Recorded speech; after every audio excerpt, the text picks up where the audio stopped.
بندہ جتنا بھی گر چکا ہو، خدا کی قسم اگر مصطفیٰ کی ناموس پہ کوئی حرف آتا ہے، مصطفیٰ کی عزت پر کوئی بات آتی ہے، تو بندہ اپنا سب کچھ قربان کرنے کے لیے چلا جاتا ہے۔ میں عام بندوں کی بات نہیں کرتا، جو نشئی ہوتے ہیں نا، شرابی۔ اب شرابی کے نزدیک آپ دیکھیں کوئی عزت کی والی چیز نہیں ہوتی۔ ہم شرابی کو معاشرے میں عزت والا بندہ نہیں سمجھتے۔ ایک روایات آتی ہے کہ ایک شرابی شراب خانے میں شراب پی رہا تھا مسلمان، رسول اللہ کا کلمہ پڑھنے والا تھا۔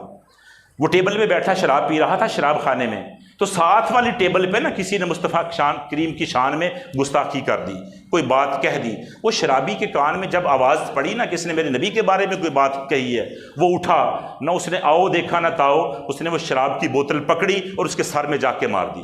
اس کو مار مار کے اس نے نا بوتلیں ہلاک کر دیا۔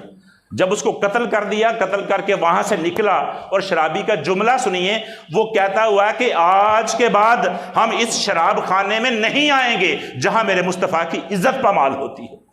ارے خدا کے بندو، وہ شرابی ہے، شرابی کے ہاتھ لرزتے ہیں، وہ ماں بہن میں فرق نہیں نکال سکتا، لیکن خدا کی قسم غیرت ایمانی یہ ہے کہ شرابی شراب پی کر بھی مصطفیٰ کریم کی ناموس کا پہرے دار بن چکا ہے، اور ہم لا الہ الا اللہ پڑھنے والے، مصطفیٰ کریم کی نوکری کا دم بھرنے والے، صبح شام وضو کرنے والے، عبادات کرنے والے، جب مصطفیٰ کریم کی ناموس کی بات آتی ہے تو پھر ہم ادھر ادھر دیکھتے ہیں کہ اس پہ کیا کرنا چاہیے۔ خدا کے بندو، جیسے امام احمد رضا خان نے کہا ہے کہ کروں تیرے نام پہ جاں فدا، ایک جان کیا دو جہاں فدا۔